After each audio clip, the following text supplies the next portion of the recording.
Last प्रहार हम लोगों के पास बचा है, बिल्कुल अंतिम प्रहार, लेकिन है वो महाराणा प्रताप के प्रहार जैसा। तो इस प्रहार को व्यर्थ मत जाने देना। मुझसे 4-5 दिन से बच्चे पूछ रहे हैं कि आप रिपीटिशन की बात कर रहे हो लेकिन कुछ बता ही नहीं रहे हो, कोई मैसेज ही नहीं दे रहे हो, कहीं गुमराह तो नहीं कर रहे हो। तो मैं बता दूं, मैंने गुमराह तो कभी किसी को नहीं किया, ना करेंगे।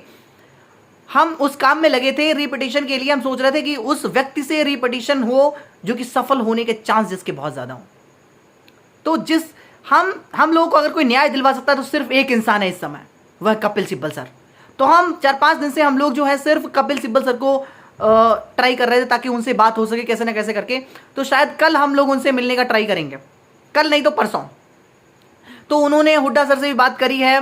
जो भी हमारे पास सोर्स थे हम लोगों के पास, उन सोर्स से हमने उन तक बात पहुंचाई अपनी। उनने हुड्डा सर से बात करी है, जो भी उन्हें समझ आया। लेकिन उन्हें शायद ऐसा लग रहा है, वो मतलब केस लेने से शायद हिचकिचा रहे हैं। उन्हें लग रहा है सिर्फ 10-5 बच्चे ही जो हैं सिर्फ वही रीनीट चाहते हैं, क्योंकि उनके पास सिर्फ 10-5 बच्चे ही जाने वाले हैं। तो जब हम कल या परसों तक जब तक जाएं तब तक उन तक ये मैसेज इतने लोग पहुंचा दो, टैग कर दो उनको, इतने लोग टैग करो ताकि उनको लगे कि सिर्फ ये 10-5 बच्चों का नहीं, ये 50-60 हजार बच्चों का केस है।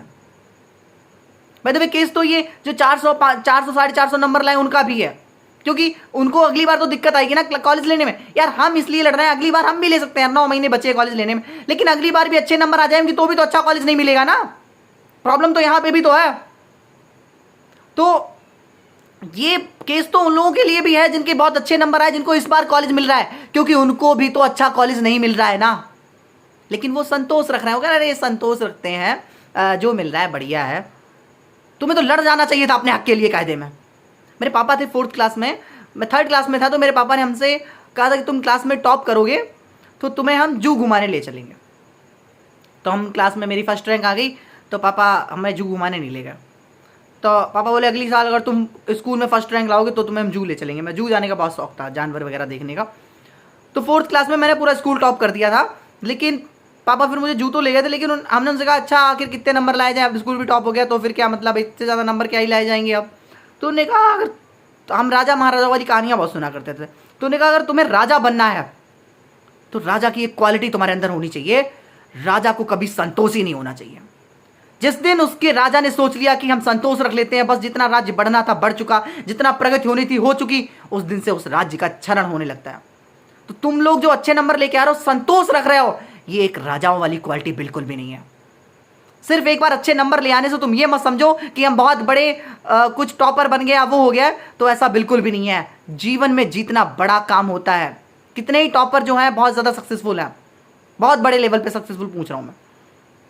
तो तुम्हें तो कायदे में अपने हक के लिए लड़ जाना चाहिए था। कुछ लोग लड़े भी हैं लेकिन मोस्ट ऑफ नहीं लड़े हैं जिनके अच्छे नंबर आए। कुछ हाँ मेरे फ्रेंड्स ही बहुत हैं जिनके बहुत अच्छे नंबर आए, 700 नंबर भी आए, 705 नंबर भी आए, लेकिन वो भी उनने कहा कि रीनीट होना चाहिए, लेकिन बहुत मोस्ट ऑफ नहीं लड़े हैं। उन्होंने कहा अरे क्या जो भी मिल रहा है मिल जाए भगवान की दुआ से।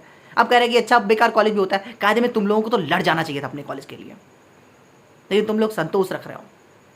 तो सब लोग जितना ज़्यादा से ज़्यादा हो सके सर को टैग करें लिख के कि सर आप ही मेरी लास्ट होप है, और जिसको भी ऐसी पोस्ट मिले उसको रीपोस्ट करो बार बार। अगर 20 से 25 हज़ार बच्चों ने ये कर दिया तो वो ये केस ले लेंगे। अभी 2 और 98 का केस है, 2% रीनीट का, 98% नो रीनीट का चांस। लेकिन जिस दिन उन्होंने कह दिया कि इस केस को बच्चों के लिए स्तंभ से लड़ेंगे, तो समझ लेना ये पत्ता पलट जाएगा।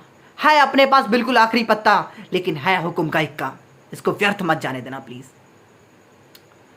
अभी कल परसों में एक न्यूज़ सुन रहा था, अवध ओझा सर जी जो ये IAS वाला केस हो गया है उसमें आए हुए थे ABP न्यूज़ पे। तो विवेक श्रीवास्तव सर एंकर थे उसमें। तो बच्चे उनसे क्वेश्चन पूछ रहे थे, तो अवध ओझा सर ने कहा कि एक लड़की ने इस चीज़ को रिटर्न में भी दिया था कि भाई हम लोगों की जान के साथ खतरा है, प्लीज़ यहाँ सिक्योरिटी बढ़ाई जाए, पानी भर सकता है, लेकिन कोई ध्यान नहीं दिया गया। तो उन्होंने कहा कि आज जो बच्चे ये प्रोटेस्ट कर रहे हैं, रोडों पे बैठे हैं, शायद अगर उस दिन इस लड़की के साथ 100 बच्चे खड़े हो जाते तो शायद ये दिन देखना नहीं पड़ता। सेम सिचुएशन हम लोगों के साथ हुई है। अगर जिस दिन हम लोग प्रोटेस्ट कर रहे थे सब लोग आ जाते, सेल्फिश ना बनते कि अरे हर्ष को करने दो, हमारा क्या, अब बस फोन पे हालचाल, हाँ हर्ष बेटा आप बताओ और क्या करना है। आया कोई नहीं। 10-10 लोगों ने प्रोटेस्ट किए हैं, सिर्फ 10-10 लोगों ने।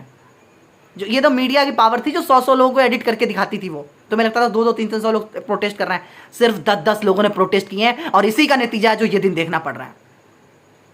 यूपी पुलिस में 20-25 हज़ार बच्चा था लखनऊ में, तब तुरंत डिसीजन आ गया था। यहाँ 10-10 लोगों ने प्रोटेस्ट किया, तब भी इतनी बात सुनी गवर्नमेंट की। मैं तो ये थैंक यू कहूंगा गवर्नमेंट को कि 10-10 लोगों को उसने प्रोटेस्ट करने दिया। वो चाहती तो लाठी मार के भगा सकती थी। कोई बच्चे नहीं थे हमारे पास, मैं खुल के बता दूं तुम्हें, कोई बच्चे नहीं आए थे। जिन लोगों ने हमें खुद घर से कन्नौज से यहाँ दिल्ली भेजा था कि रहो जाके, कोई दिक्कत नहीं है, हम आएंगे, वही लोग नहीं आए थे जिन्हें पहले दिन हमसे बोला था कि तुम चलो। सिर्फ 10-10 लोगों ने प्रोटेस्ट किए थे, 10-10 लोगों ने। इसलिए नहीं हुआ है। तुम्हें लगता है कि गवर्नमेंट गलत है या अपोजिशन गलत है, सबके ऊपर मत्थे गलतियों को मरने से पहले अपने आप को देखो कि तुम लड़े कितना हो अपने लिए। ये आखिरी पत्ता है, आज लड़ लो। मैं कहता हूं आज लड़ लो, जितना ज्यादा हो सके उतना अटैक करो आज। बस अगर तुम सेल्फिश मत बनना कि यार 10 मिनट बर्बाद हो जाएंगे, तो जिंदगी बर्बाद हो जाएगी अगर अगली बार कॉलेज नहीं मिला तो प्लीज आज लड़ लो अपने हक के लिए। और जितना ज्यादा हो सके, अगर आपके घर में 10 फोन है तो 10 फोन से टैग करो सर को। जितना ज्यादा फ्रेंड्स को अपने शेयर कर सकते हो, जितना ज्यादा लोगों तक मैसेज पहुंचा सकते हो पहुंचाओ। बच्चे पूछते हैं क्या हम हेल्प करें आपकी, तो लास्ट हेल्प यही है कि आप जितना ज्यादा हो सके कपिल सिब्बल सर को टैग करें। अगर 20 से 25,000 बच्चों ने टैग कर दिया तो काम हो जाएगा। प्लीज इस मैसेज को ज्यादा से ज्यादा बच्चों तक शेयर करें, प्लीज प्लीज, क्योंकि ये लास्ट मैसेज मेरे लिए, मेरे पास से रीनीट का है आपके लिए। और है ये हुक्म का इक्कार, लेकिन इसको खेलना आना चाहिए, कब डालना है। तो प्लीज जितना ज्यादा हो सके कपिल सिब्बल सर को टैग करो। अगर उन्होंने केस ले लिया, हाँ कर दिया परसों, तो समझ लेना कि हमारी जीत 98% हो जाएगी।